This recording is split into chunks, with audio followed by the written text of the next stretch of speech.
China and the United States present differing visions for the Asia-Pacific region during the Asean meeting in Singapore. We'll take a closer look at the summit. Hello, I'm Anand Naidu, and this is The Heat.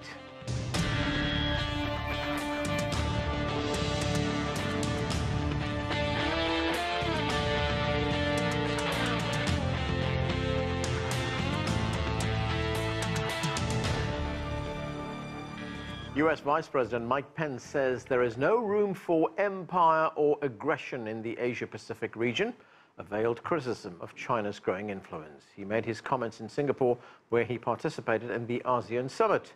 Chinese Premier Li Keqiang struck a different tone of free trade and against protectionism. The meeting underscored differences between the two countries over growth and trade in the region.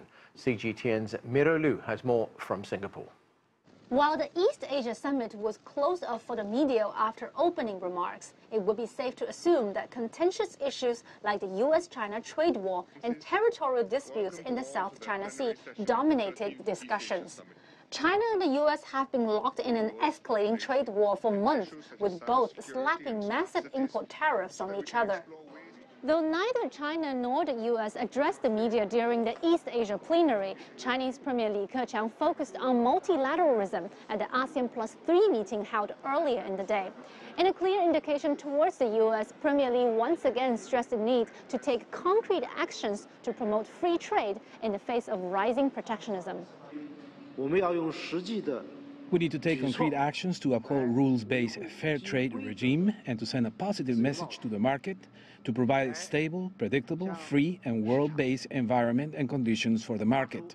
If we can do that, it will be our contribution to regional development and also to world peace and stability.